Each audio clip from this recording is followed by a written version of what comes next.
أعوذ بالله من الشيطان الرجيم. بسم الله الرحمن الرحيم. محمد رسول الله والذين معه أشداء على الكفار. صدق الله العظيم. معزز سامعین کرام، حاضرین مجلس، عزیز بچوں اور گھروں میں بیٹھی ہوئی پردہ نشین خواتین، گزشتہ کئی جمعوں سے جناب محمد رسول اللہ صلی اللہ علیہ وسلم کے سیرت طیبہ پر بات چیت ہو رہی ہے۔ گزشتہ 2 جمعوں سے یہ بات آئی کہ ہمیں نبی کریم صلی اللہ علیہ وسلم سے کیوں محبت کرنی چاہیے۔ تو محبت کے 4 اسباب ہیں: جمال، کمال، نوال اور کرامت۔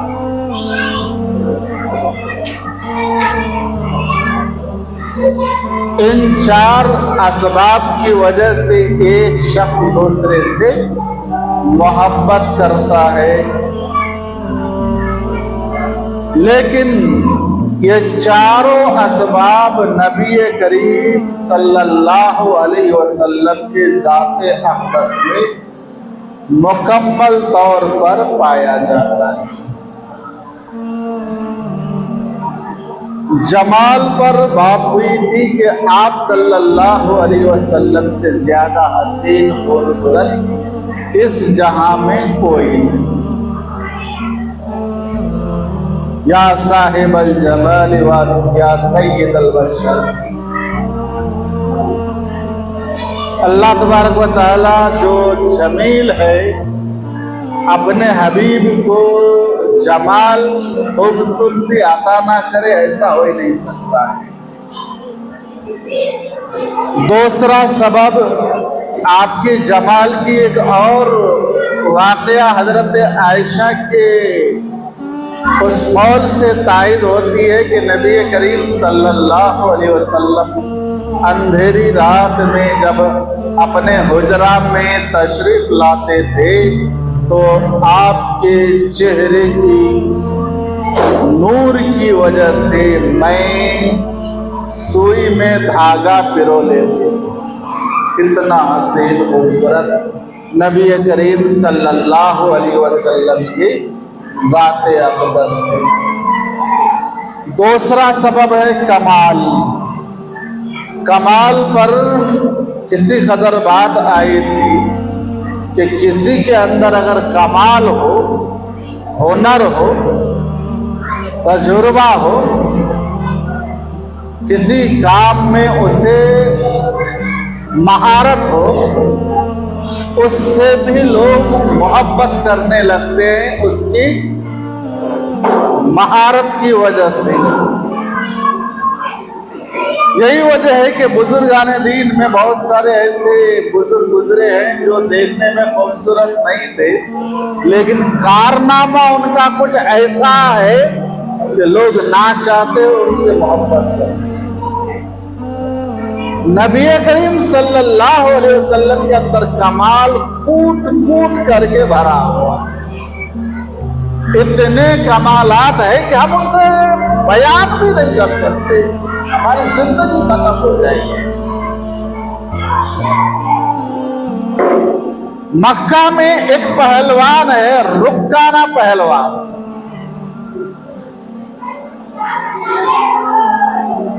رکانہ پہلوان، اس کا ریکارڈ ہے، اس کو کسی نے اب تک ہرایا نہیں۔ رکانہ پہلوان سے کشتی لڑنے میں سب کچھ ڈرتے تھے، اور عظیم الجثہ بھی تھا، بدن بھی بہت زیادہ بھاری بھرکم تھا۔ اس کے جسم کے آپ یہ انداز لگا سکتے ہیں کہ کتنا عظیم الجثہ تھا۔ اونٹ کے کھال میں وہ بیٹھ جاتا تھا، لوگ اونٹ کے کھال کو پکڑ کر کے اٹھاتے تھے، اونٹ کا کھال ٹکڑا ٹکڑا ہو کر کے الگ ہو جاتا تھا۔ جہاں پر رکانہ پہلوان بیٹھا ہوا تھا وہاں پر اونٹ کا کھال ویسے رہتا۔ رکانہ پہلوان کو نبی کریم صلی اللہ علیہ وسلم نے اسلام کی دعوت دیا۔ رکانہ دنیا تو کما لیا، شہرت مل گئی، آخرت کے بارے میں سوچ، ایک اللہ پر ایمان لا، ایک اللہ کو مان لے، اللہ تبارک و تعالیٰ آخرت میں بھی تمہارا بیڑا پار کر دے گا، وہاں بھی تمہارا نام روشن کر دے گا۔ رکانہ پہلوان نے کہا کہ محمد، میں تمہارے بھاشا کو نہیں سمجھتا، میرا بھاشا ہے کشتی کرنا، تو مجھے ہرا دے، تو اگر مجھے ہرا دیا میں وعدہ کرتا ہوں تمہارے اوپر میں ایمان لاؤں گا۔ کون کہہ رہا ہے؟ رکانہ پہلوان۔ یہ وہ پہلوان ہے جسے کسی نے آج تک نہیں ہرایا، 8 پہلوانوں سے ایک ساتھ لڑتا تھا رکانہ۔ نبی کریم صلی اللہ علیہ وسلم کے سامنے اس نے شرط رکھ دیا۔ آپ صلی اللہ علیہ وسلم دنیا میں پہلوانی کرنے کے لیے تھوڑی آئے تھے، آپ تو نبوت لے کر کے آئے تھے۔ پہلوانوں سے پہلوانی کرنے کے لیے، کشتی لڑنے کے لیے تھوڑی آئے تھے آپ صلی اللہ علیہ وسلم۔ لیکن رکانہ نے ایسا شرط رکھ دیا، اگر تو نے مجھے ہرا دیا میں مسلمان ہو جاؤں گا۔ میرے آقا صلی اللہ علیہ وسلم اس کے چیلنج کو قبول کیا، ایکسپٹ کیا۔ ٹھیک ہے، آؤ میدان۔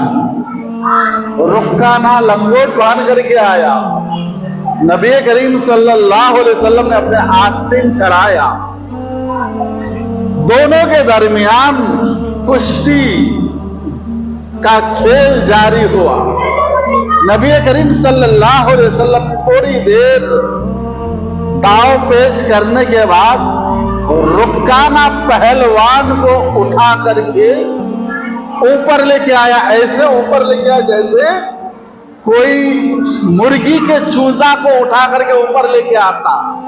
پھر وہاں سے رکانہ پہلوان کو پلٹا کر کے زمین میں آہستہ سے رکھا اور رکانہ پہلوان کے سینے میں آپ صلی اللہ علیہ وسلم چڑھ کے بیٹھ گیا۔ آپ صلی اللہ علیہ وسلم نے فرمایا کہ رکانہ، شرط دونوں کے درمیان جو ہوئی تھی یاد ہے نا؟ اگر میں تمہیں ہرا دوں گا تو تم مسلمان ہو جاؤ گے۔ رکانہ پہلوان آپ صلی اللہ علیہ وسلم کے نیچے ہے، اس کا اب بھی اس کو یقین نہیں ہو رہا ہے، اب بھی یقین نہیں ہو رہا ہے۔ آنکھوں کو جھاڑا، پھاڑنے کے بعد کہا کہ محمد، مجھے یقین نہیں ہو رہا ہے، ایک اور مرتبہ کشتی لڑیں گے، اور ایک مرتبہ کشتی لڑیں گے، اگر تم نے مجھے ہرا دیا میں نے جو وعدہ کیا اپنا وعدہ پورا کروں گا۔ نبی کریم صلی اللہ علیہ وسلم نے دوسری مرتبہ رکانہ سے کشتی لڑا۔ دوسری مرتبہ پھر رکانہ کو تھوڑی دیر داؤ پیچ کرنے کے بعد اٹھا کر کے اوپر لے کے گیا اور کسی کا زور سے زمین میں پٹکا۔ پٹکنے کے بعد آپ صلی اللہ علیہ وسلم اس کے سینے میں بیٹھ کر کے فرمایا کہ اب تو تمہیں یقین ہوا، اب یقین ہوا نہیں ہوا؟ رکانہ کہنے لگا محمد، تمہارے جسم میں وہ طاقت تو نہیں ہے جو مجھے ہرا سکے، مجھے چڑیا کی طریقے سے اڑا سکے، تمہارے جسم میں وہ پاور تو نہیں ہے، تمہارے اندر کچھ ہے، تمہارے اندر کچھ ہے جو مجھے ہرایا۔ میرے آقا صلی اللہ علیہ وسلم نے فرمایا کہ वही अंदर के चीज की तरफ तुम्हें मैं बुला रहा हूं, अंदर की चीज की तरफ मैं तुम्हें बुला रहा हूं। ये मेरे आका सल्लल्लाहु अलैहि वसल्लम एक इत्तेफाकी एक्सेप्ट था, ये चैलेंज था जिसे आप सल्लल्लाहु अलैहि वसल्लम ने एक्सेप्ट करा। इस वाकया से ये मालूम होता है कि आप सल्लल्लाहु अलैहि वसल्लम को जिस तरीके से अल्लाह ताला ने हुस्न और खूबसूरती अता किया था, ताकत और कुव्वत भी बहुत ज्यादा अता किया, बहुत ताकत और कुव्वत अता किया। रुखा ना पहलवान जो कभी नहीं हारा, लेकिन नबी करीम सल्लल्लाहु अलैहि वसल्लम ने उससे हारा। ये कमाल था मेरे आका सल्लल्लाहु अलैहि वसल्लम के अंदर, ये प्यारे हबीब सल्लल्लाहु अलैहि वसल्लम के अंदर ये कमाल था। मक्का की एक औरत है उम्मे जमील। उम्मे जमील ये वो औरत है जो हर दिन आप सल्लल्लाहु अलैहि वसल्लम का इंतजार करती थी, रास्ते में ठहर जाती थी, कूड़ा करकट लेकर के ठहर जाती। जब आप सल्लल्लाहु अलैहि वसल्लम रास्ते से गुजरते थे, ये औरत अपने कूड़ा करकट नबी करीम सल्लल्लाहु अलैहि वसल्लम पर डालती थी। 1 दिन 2 दिन 4 दिन नहीं, हमेशा ये करती थी। इतनी नफरत, अपने घर के कूड़ा करकट लेकर के रोड में रास्ते में इंतजार करती थी, जब आप गुजरते आपके ऊपर वो डाल देते। 1 दिन हुआ, 2 दिन हुआ, 3 दिन हुआ, 4 दिन हुआ, ये औरत दिखाई नहीं दे रही है। नबी करीम सल्लल्लाहु अलैहि वसल्लम ने लोगों से पूछा कि ये उम्मे जमील कहाँ है? उसका नाम है उम्मे जमील। उम्मे जमील कहाँ है? लोगों ने कहा कि उम्मे जमील की तबीयत खराब हो गई है, बीमार पड़ गई है और वो घर के अंदर अपने बिस्तर में पड़ी हुई है। मैं कुर्बान जाऊं अपने आका सल्लल्लाहु अलैहि वसल्लम, आप सल्लल्लाहु अलैहि वसल्लम हजरत अबू बकर हजरत उमर को लेकर के उस औरत के तीमारदारी के लिए तशरीफ ले गए, जो औरत हर दिन आप सल्लल्लाहु अलैहि वसल्लम पर कूड़ा करकट डालती। दरवाजा खटखटा, माँ सो रही है, उम्मे जमील सो रही है, बीमारी की वजह से कमजोर पड़ गई है। बेटी आकर के दरवाजा खोलती, दरवाजा खोलते ही सामने हजूर अकरम सल्लल्लाहु अलैहि वसल्लम, दाएं तरफ अबू बकर सिद्दीक, बाएं तरफ उमर फारूक रज़ियल्लाहु अन्हुमा।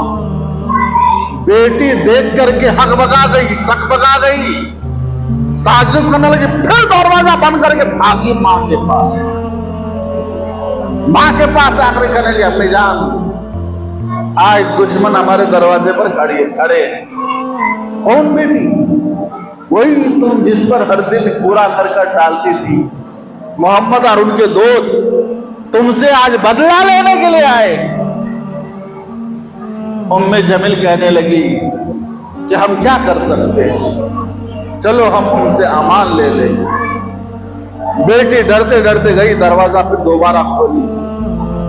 आप सल्लल्लाहु अलैहि वसल्लम अपने यारों के साथ उम्मे जमील के करीब आए, उनके चारपाई के करीब आए, आकर कहने लगे कि तुम 4 दिन 5 दिन से यहां नहीं दिखी, तो मुझे शक हुआ, डर हुआ, कुछ हुआ ना हुआ, तो मैं लोगों से पूछा तो मालूम हुआ कि तुम्हारी तबीयत खराब है।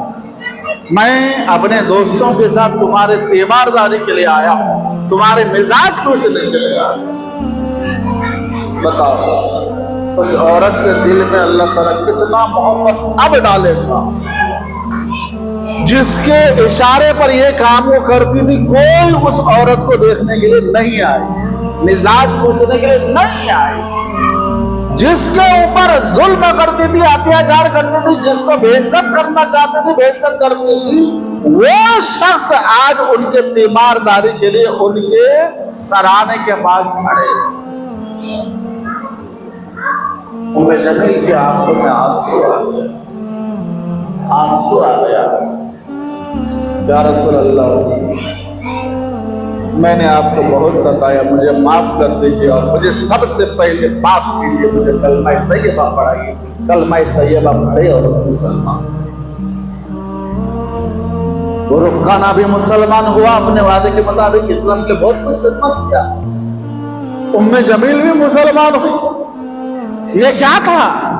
मेरे आका सल्लल्लाहु अलैहि वसल्लम के जमाल, कमाल है ये। आप सल्लल्लाहु अलैहि वसल्लम ने यहाँ पे कुछ नहीं किया, सिर्फ अपने जात को इस तरीके से पेश किया, कुछ करने की जरूरत नहीं पड़ी। इस्लाम आपके अखलाक की वजह से फैला। इस्लाम जो फैला है पूरी दुनिया, ये अपने हुस्न खूबसूरती की वजह से फैला है। आप सल्लल्लाहु अलैहि वसल्लम के अखलाक की वजह से फैला है।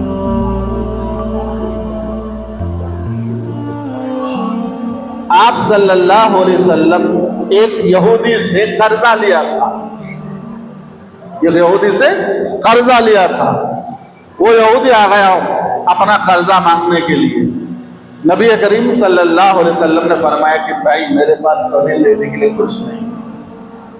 उस यहूदी ने कहा कि जब तक आप अपना कर्जा पूरा नहीं करेंगे मैं यहीं पे बैठा रहूंगा। उसने धरना देना शुरू कर दिया, प्रोटेस्ट किया।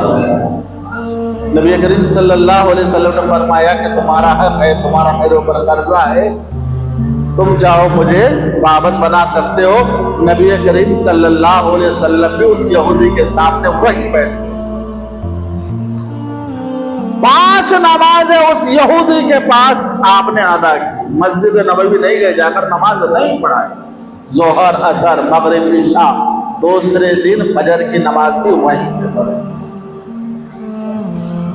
अब सहाबा किराम को गुस्सा आ रहा है, एक यहूदी, ये जालिम हमारे नबी सल्लल्लाहु अलैहि वसल्लम को पाबंद बना करके रखा है। चुपके से यहूदी को डराने लगा कि देखो तुम अगर अपने हरकत से बाज नहीं आए तुमको यहाँ से उठा करके बाहर फेंक देंगे या तुमको मार देंगे, कत्ल कर देंगे। मेरे आका सल्लल्लाहु अलैहि वसल्लम को मालूम होगा कि ये लोग धमका रहे, यहूदी को डरा रहे। आका सल्लल्लाहु अलैहि वसल्लम ने फरमाया कि खबरदार, किसी ने अगर इस यहूदी को डराया या धमकाया, मुझे अल्लाह ताला ने ये हुक्म दे करके भेजा है कि मैं किसी के साथ भी जुल्म ज़्यादती ना करूं। मैं हर एक के साथ एहसान मंद करूं, हर एक के साथ भलाई करूं, चाहे वो मोमिन हो, यहूदी हो, काफिर हो, गैर मुस्लिम हो। नबी करीम सल्लल्लाहु अलैहि वसल्लम से सहाबा किराम कहते हैं, या रसूलल्लाह, आप रसूल बरहक है, आप नबी आखिरी ज़मा है, और एक यहूदी आपको इस तरीके से पाबंद बनाए, हमको अच्छा नहीं लग रहा है। यकीनी बात है, जिसके ऊपर हम सब कुछ कुर्बान करें उसको एक यहूदी आकर के पाबंद बनाए। हाँ, बात तो सही है, लेकिन वो अपने जगह पर दुरुस्त है। मैंने उससे कर्जा लिया है। यहूदी बाद में कहने लगा, ये जो बातें सुनने के बाद उसने कहा कि मोहम्मद, मैं आपको आजमा रहा, मैंने तौरात में पढ़ा था आपके बारे में, आपके अहवाल मैंने पढ़ा है तौरात में, मैं आजमा रहा था। मैंने जो आपके बारे में पढ़ा है और यहाँ अपने आंखों से मैंने सब कुछ देख लिया, अब मुझे कुछ भी डाउट नहीं है। लाइए अपना हाथ लाइए, उस पर हाथ रखता हूँ। और उस यहूदी ने कलमा पढ़ करके मुसलमान हो गया और अपना पूरे माल में से आधा माल इस्लाम के लिए उसने हिबा कर दिया। ये क्या था? अखलाक। ये अखलाक थे नबी करीम सल्लल्लाहु अलैहि वसल्लम का। ये कमाल था नबी करीम सल्लल्लाहु अलैहि वसल्लम का, जिसकी वजह से लोग आप सल्लल्लाहु अलैहि वसल्लम के कुर्ब हासिल करीब होते जाते हैं। तो अगर मोहब्बत का मेयार कमाल है तो मेरे आका सल्लल्लाहु अलैहि वसल्लम पर इसलिए मोहब्बत करना चाहिए कि सबसे ज्यादा आप सल्लल्लाहु अलैहि वसल्लम के अंदर कमाल पहुंचे। मोहब्बत का तीसरा सबब है नवाल। नवाल बोलते हैं एहसान। हमारे दुनिया में आने का सबसे बड़ा एहसान नबी करीम सल्लल्लाहु अलैहि वसल्लम के साथ है। आपकी वजह से 18,000 मखलूकात को बनाए गए। लौला कलमा खलक़ुल अफ़लाक, ऐ नबी अगर आप ना होते तो मैं अफ़लाक को पैदा ना करता। تو معلوم کیا ہوا، آپ کی وجہ سے یہ سارے مخلوقات کو پیدا کیے گئے، اس میں سے ہم اشرف المخلوقات کو بھی پیدا کیے گئے۔ آپ صلی اللہ علیہ وسلم کے پڑھتے ہوں۔ محبت کا چوتھا سبب، بالکل مختصر کر رہا ہوں، محبت کا چوتھا سبب ہے قرابت، رشتے داری۔ ایک شخص دوسرے سے محبت کرتا ہے رشتے داری کی وجہ سے، چاہے نسبی رشتے داری ہو، یا ازدواجی رشتے داری ہو، یا دیگر رشتے داری ہو، پیر مریدی کا رشتے داری ہو، استاد شاگرد کی رشتے داری ہو، غرض رشتے دار ایک دوسرے سے محبت کرتا ہے، ماں باپ بھائی بہن شوہر بیوی، یہ رشتے دار، شاگرد استاد پیر مرید یہ رشتے دار ہے، ایک دوسرے سے محبت کرتے ہیں۔ ہمارا آپ صلی اللہ علیہ وسلم سے کیا رشتہ ہے؟ آپ صلی اللہ علیہ وسلم ہمارے روحانی باپ ہے۔ قرآن کہتا ہے کہ ازواجہ امہاتہم، نبی کریم صلی اللہ علیہ وسلم کی جو بیویاں ہیں وہ ہماری روحانی ماں ہیں۔ ماں ہے، ماں کا شوہر باپ ہوتا ہے، نبی کریم صلی اللہ علیہ وسلم ہمارے روحانی باپ ہے۔ اور ابو داؤد شریف کی حدیث بھی ہے، میں تمہارے لیے بمنزلہ والد کے، اور جو نبی ہوتے ہیں امت کے والد کے طریقے سے ہی ہوتے ہیں۔ ایک تو نسبی رشتہ بھی ہمارا جڑ گیا، دوسرا روحانی رشتہ کہ نبی کریم صلی اللہ علیہ وسلم ہمارے پیغمبر ہیں، ہمارے رسول ہیں، ہم خوش قسمتی ہیں۔ خوش قسمتی ہمارے اندر یہ ہے کہ ہم نبی کریم صلی اللہ علیہ وسلم کے غلام ہیں۔ آج کا جو دن ہے یہ دن مدینہ والوں پر بہت سخت گزرا، 12 ربیع الاول بہت سخت دن گزرا ہے مدینے والوں پر۔ آپ صلی اللہ علیہ وسلم کے پیدائش کے بارے میں تو اختلافات ہیں، 8 ربیع الاول، 9 ربیع الاول، 2 ربیع الاول، بعض حضراتوں نے سفر کہا ہے، بعض حضرات نے محرم کہا ہے۔ پیدائش کے بارے میں بہت اختلافات ہے، صحیح حدیث کوئی ہے ہی نہیں، جتنے بھی ہے پورے احتمال ہے، لیکن وفات کی جو حدیث ہے یہ پورا بہتر ہے، حدیث کے کتابوں میں موجود ہے۔ 12 ربیع الاول کو آپ صلی اللہ علیہ وسلم کا وصال ہوا، آپ صلی اللہ علیہ وسلم اس دنیا سے پردہ فرمائے۔ 12 ربیع الاول یہ وہ دن تھا جس دن حضرت عائشہ صدیقہ رضی اللہ تعالیٰ عنہ بیوہ ہوئی، یہ وہ دن تھا جس دن حضرت عائشہ کے گود میں میرے آقا صلی اللہ علیہ وسلم اس دنیا کو الوداع کی، یہ وہ دن تھا جس دن حضرت عمر فاروق جیسے جلیل القدر صاحب پاگل ہو گئے۔ اگر کسی نے کہا کہ محمد کا انتقال ہو گیا، میں تلوار نکال کے اسے مار دوں۔ مدینہ والوں کے لیے یہ دن 12 ربیع الاول کا دن سود کا دن تھا، اس کو کچھ سمجھ میں نہیں آ رہا، اتنا غم کا دن تھا۔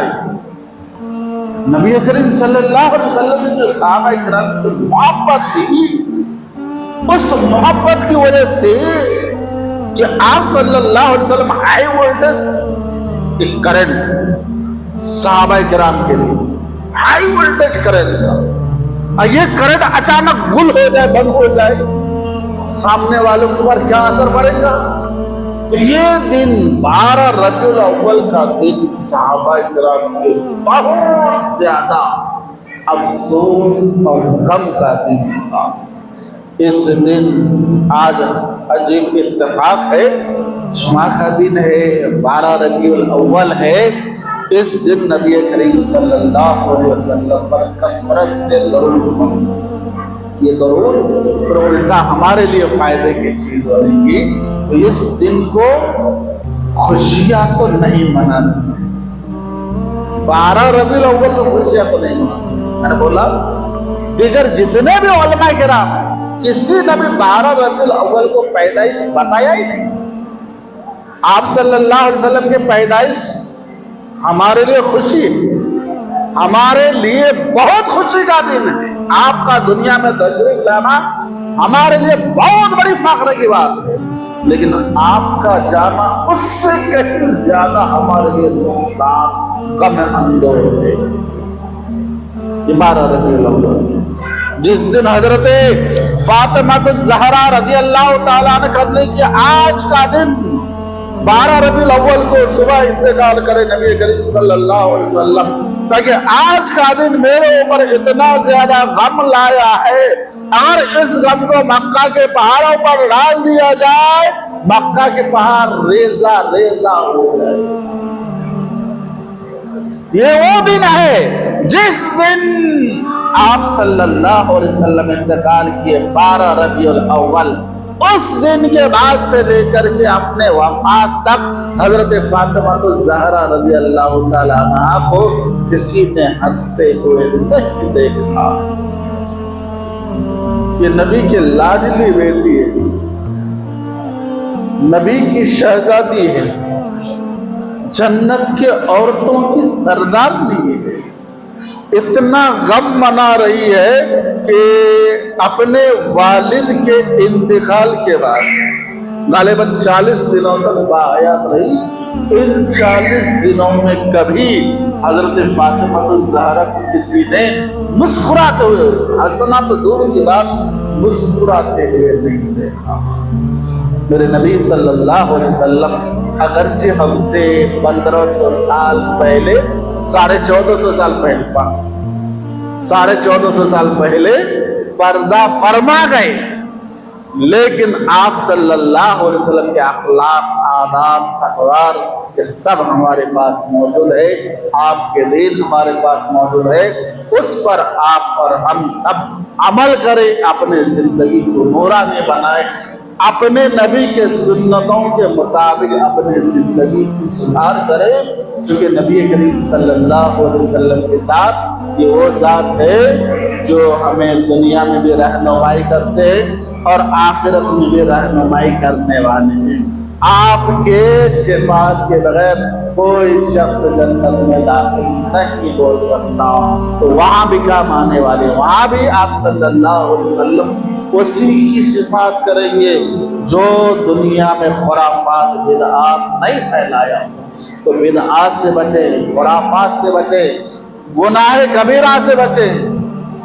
आप सल्लल्लाहु अलैहि वसल्लम के आंखों की ठंडक नमाज का एहतमाम करें, नमाज किसी भी हाल में। नबी करीम सल्लल्लाहु अलैहि वसल्लम अपने जिंदगी में कभी नमाज नहीं छोड़ी और हमेशा नमाज की ताकीद करते रहे। आप सल्लल्लाहु अलैहि वसल्लम जब दुनिया से पर्दा फरमा रहे, जब दुनिया से पर्दा फरमा रहे, तो आपके जो आखिरी 2 कलेमात, आखिरी 2 कलेमात, ये आखिरी 2 कलेमात थे, अस्सला अस्सला व मा मलकत यमीनुक। ये 2 आखिरी कलमात थे। उसके बाद आप सल्लल्लाहु अलैहि वसल्लम ने कुछ कलाम नहीं कर सके। क्या थे आखिरी 2 कलमा? क्या थे? अस्सला अस्सला, देखो नमाज कभी नहीं छोड़ना, नमाज कभी नहीं छोड़ना, और अपने मातेहतों पर रहम करना, अपने मातेहतों पर रहम करना, किसी के ऊपर जुल्म नहीं करना, जुल्म नहीं करना। तो अपने नबी के आखिरी वसीयत को भी कम से कम उसको याद रखिए। आखिरी वक्त में भी नबी करीम सल्लल्लाहु अलैहि वसल्लम हम गुनाहगारों को यही कहते हैं कि नमाज मत छोड़ो, हम नमाज ना छोड़े, चाहे हमारे काम थोड़े कम हो जाए, नमाज ना छोड़े। दुआ है अल्लाह ताला से अल्लाह ताला हमें कहते हैं फरमाए आमीन या रब्बल आलमीन।